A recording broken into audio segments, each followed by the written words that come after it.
an investigation needs to be done. And it is actually helpful if the police show up, and actually if they go and give a citation for an assault, a criminal assault, to the other party. It can be helpful to his civil case. He needs to take pictures of his injuries and provide witness information to his attorney. He will want to contact an attorney to see if it's worth pursuing after that. So he mentions that the party may have limited funds, and that is actually something that he should consider before filing a lawsuit. So oftentimes an attorney will be able to assess whether the party who assaulted him will have the funds to be able to compensate him for his injuries. Okay, all right. The last question we had here is from Ben. Ben says, I am being sued civilly. I am being sued civilly for assault, but was not criminally charged. I see you work on a contingency basis, but how does that work in my situation?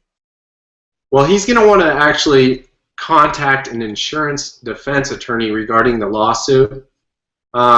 That insurance defense attorney will probably have a different kind of fee agreement aside from a contingency fee agreement, and we'll be able to see if he has any defenses to the claim and can respond to the lawsuit. So that's something for an insurance defense attorney to look at closely. He can just sit down, do a free consultation with that attorney, and get the information he needs of how to proceed forward.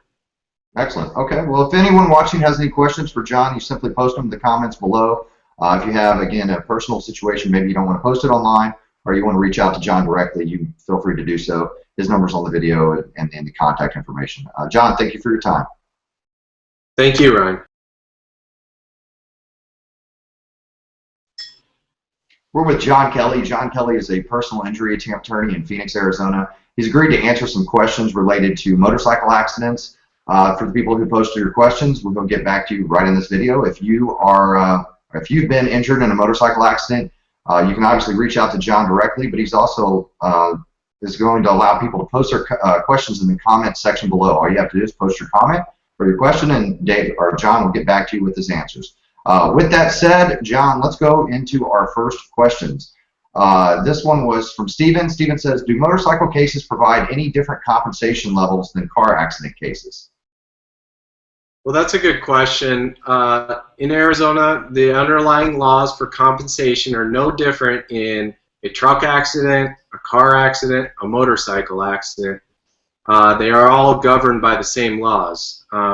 Motorcycles do present some different circumstances which actually change the compensation levels we typically see.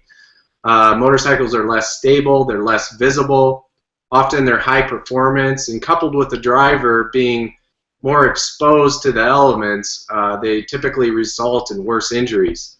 Because the injuries are worse, the amounts of compensation that we see in these cases are typically larger. But other than the amount of injuries, the actual laws that govern these injuries are all the same. Okay, all right. The next question was from Randy. Randy says, I was hit by a truck while riding my motorcycle. I do have minor injuries, but it was completely his fault. What factors would be considering in determining my compensation? Well, in any motorcycle accident, there's several factors that your attorney will want to sit down with you and determine before we can start talking about what compensation you would be able to get from it. The minor injuries, you know, is a question, is a subjective answer, so we need to know what he considers minor. You know, are we talking broken bones? Are we talking scraped skin? You know, there's a lot of different injuries that could happen that could be considered somewhat minor. Were the injuries all related to the accident is another question. Was there any pre-existing injuries that were there? Was there any property damage to the motorcycle? Was there any missed work? And then one of the most important question is does he have insurance? And did the person that caused the accident have insurance? So these are all questions that, and there's more, that need to be gone through in detail before we can start determining how we can get to compensation and how much it would be. Okay, all right. And the final question we have was from Alex. Alex says, I was hit by a truck while riding my motorcycle. Oh, excuse me, that was the wrong one. Alex Alex, I was on I-10 west of town and ended up laying down my bike to avoid hitting a couch on the road. I did spend some time in the hospital. Can I go after anyone for leaving this on the road? Do I have any recourse? Believe it or not, he likely does have some recourse. First, he needs to make sure that he calls the police and makes a report of the accident. That's one of the most important things that he can do. Because we don't know who left the couch on the road, we would need to look at Alex's own insurance to see if he has uninsured or underinsured motorist coverage. So that uninsured motorist coverage comes into play when we have a phantom object or a phantom vehicle that causes the injury.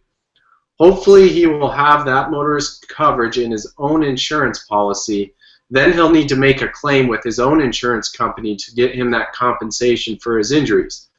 However, he should still talk to an attorney because he wants to make sure he's making all the necessary claims to his own insurance company, and he's telling them the right information so that he can maximize his compensation. All right. Well, that was the last question. Again, thanks for watching. If you have any questions, post them in the comments section below, or you can reach out to John directly. John, thank you for your time. Thank you, Ryan. Today we're with John Kelly. John Kelly is a personal injury attorney in Phoenix, Arizona. He's agreed to answer some of the questions that were posted online, and for those of you who have posted those questions, you're going to get your answers right now. If alternatively, if you have, or if you're looking for a personal injury attorney, you can feel free to give him a call. Also, John has agreed to answer any of the questions you have directly by just simply posting them on the bottom of this YouTube video. So with that said, John, let me go ahead and start off with some of the questions here. The first question we had.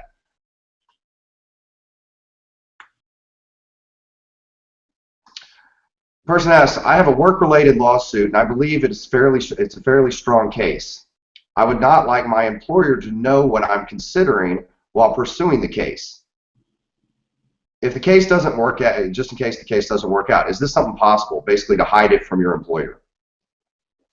Okay, there is a certain amount of the case that you could hide. The initial stages of investigation is something that you can consult with an attorney. That attorney can talk to you about what the likelihood of your case being successful is, whether there's some things that the attorney can do to get an investigator working on it, or experts evaluating you for your injury to determine if that's a pursuable case. At some point, it's not going to be a secret, and you can't keep that secret when you want to actually pursue the case in the legal system in that sense. So if you want to actually get a settlement out of the case, or win with a lawsuit further down, that's going to be something that's going to take notification to your employer. Another issue with this is sometimes there's general rules with how soon a person has to notify their employer of an injury that had happened at work. So if we're talking about an injury at work, it's a good idea to notify your employer at least that you had that injury and that you're getting treatment for that. And then I would recommend talking to an attorney right away about at least exploring your possibilities of what kind of case you might have. Not necessarily needing to inform your employer right away that you're pursuing a lawsuit. Okay, all right. Well, no, that makes total sense. Next question we have is, and I'm sure you get this one all the time, if I win my case, how long will it take to collect my money? Okay, so there's two ways to win your case in a personal injury case, and I'm assuming one of those ways that people feel like they've won is if they settle out of court. The other way is to actually go to trial and have a jury verdict and have a verdict from the jury, and so those can kind of make the answer to it a little bit different, but generally it should happen within 30 days that you could get your money, and that's there's a lot of other factors. There's attorneys involved on the other side, that may need to get you some documentation, a release form.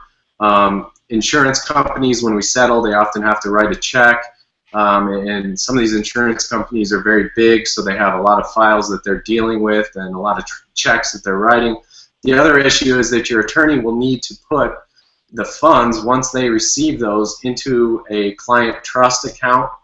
And in Arizona, the requirement is that they put that check in an IOLTA account for 10 days at least to make sure that the check clears.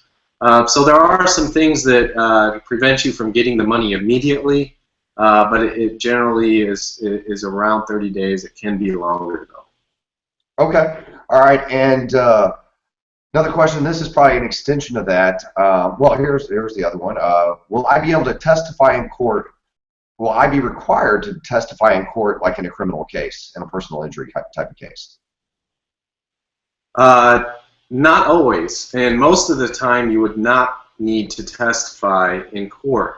I had talked about earlier about cases settling outside of trial, and there's a good majority of the cases that actually do settle without ever going before a judge.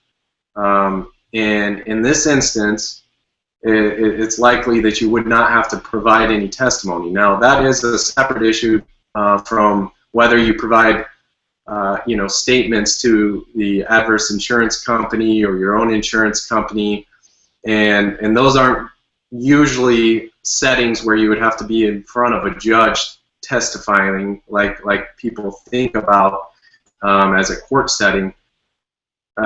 But you may have to provide statements. Now, if you go to trial, then you would need to provide your own testimony in most cases, and you would be in front of a judge and a jury, and you would provide your testimony like you see on TV with criminal cases. So it's very unlikely in the typical case.